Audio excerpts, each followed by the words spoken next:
Do you, Marcus, take Jessica to be your lawfully wedded wife? My blood turned to ice. The priest's words echoed through the cathedral like a death sentence. Jessica. Not Emma. Not my name. I stood there in my grandmother's vintage lace dress, bouquet trembling in my hands, as 300 guests gasped in unison. My heart shattered into 1,000 pieces as I watched my fiancé's face drain of all color.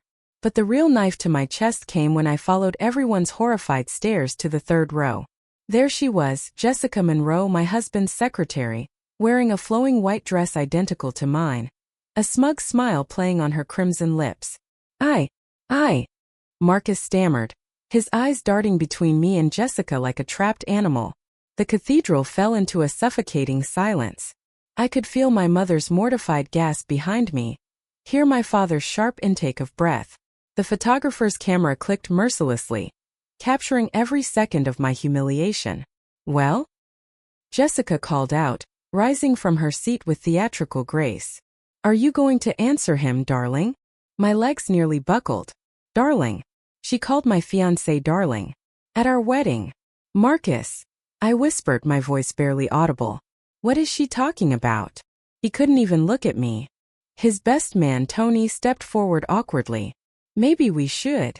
Maybe we should what? Jessica interrupted, now walking down the aisle like she owned it. Stop pretending. Stop lying to this poor girl.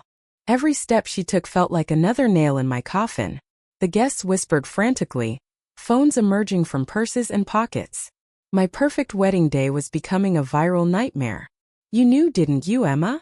Jessica's voice dripped with false sympathy. Deep down you had to know.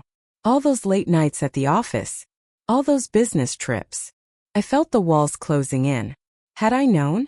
Had I been that blind, that desperate to believe in our love? But then, heavy footsteps echoed from the cathedral's entrance. The massive oak doors groaned open, and every head turned. A figure in a dark suit strode down the aisle with purpose, his presence commanding instant attention. Jessica's confident smile faltered. Marcus went from pale to ash-white. Father Daniel? I whispered, recognizing the elderly priest who had conducted my parents' wedding ceremony decades ago. But this wasn't Father Daniel at the altar. This was Father Miguel, a stranger who looked increasingly uncomfortable as the real officiant approached. What is the meaning of this? Father Daniel's voice boomed through the cathedral. His stern gaze swept from the fake priest to Jessica, then to my trembling fiancé. Who authorized this mockery? The impostor priest, Father Miguel, began backing away. I was hired to perform a ceremony. I was told it was unconventional. Hired by whom? Father Daniel demanded. All eyes turned to Jessica, who had suddenly lost her theatrical confidence. Oui. She hired him, Marcus finally spoke, his voice cracking. Jessica planned this whole thing. She said if I didn't choose her publicly, she'd ruin both our careers. She's been blackmailing me for months. The cathedral erupted in shocked murmurs. I stared at the man I thought I knew, my heart breaking all over again. Blackmailing you with what? I heard myself ask, though I dreaded the answer. Jessica laughed bitterly. Tell her, Marcus. Tell her about the company funds. Tell her about the accounts you've been hiding. You embezzled money? I whispered, the final pieces clicking into place.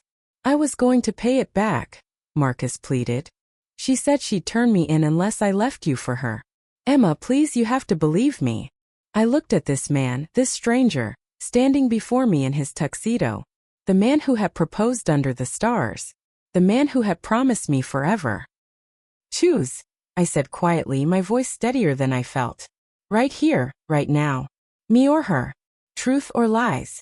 But whatever you choose, you live with it forever. Jessica stepped closer, her white dress rustling. Marcus, we had a deal. You promised. Shut up, he exploded, whirling to face her. Just shut up. You destroyed everything. You destroyed us. He turned back to me, tears streaming down his face. Emma, I choose you. I choose truth. I'm tired of living in fear. It's too late, I said, my voice barely a whisper. But then I raised my chin, feeling strength flow through me like electricity. Father Daniel, is there any way to make this right? Father Daniel nodded solemnly. Young man, If you're willing to confess your sins publicly and face the consequences of your actions, I can perform a true ceremony. But first, this woman must leave. I'm not going anywhere, Jessica snarled. Yes, you are. The voice came from behind her. My brother Jake, all 6'4" of him, had quietly moved into position. Security. As two real security guards, not the fake ones Jessica had apparently bribed, escorted her out. She screamed over her shoulder. This isn't over. You'll regret this, Marcus. No, I called out, my voice ringing through the cathedral. He won't. Because this marriage isn't happening. I pulled off my engagement ring and placed it in Marcus's shaking palm. Emma, please. I deserve better than a man who can be blackmailed into betraying me. I said, my voice growing stronger with each word. I deserve better than a liar and a thief. The cathedral fell silent except for the sound of my heels on the marble floor as I walked down the aisle, alone but with my head held high. As I reached the cathedral doors, my mother caught up to me, tears in her eyes but pride shining on her face. My brave girl, she whispered, taking my arm. I looked back one last time at the chaos I was leaving behind. At Marcus crumpled at the altar, at the confused guests, at the fake priest being questioned by Father Daniel. Then I smiled. Sometimes the worst day of your life is actually the first day of your freedom. Sometimes betrayal is just truth wearing an ugly mask. And sometimes walking away is the bravest thing you can do. I had planned for a wedding, but I got something better, my self-respect back. The sun broke through the clouds as we stepped outside, and for the first time in months, I could breathe freely. The real Emma was finally ready to start her real life. Because when someone shows you who they really are, believe them the first time. And when they try to break you, stand taller. Your worth was never determined by their choices. It was always determined by your own.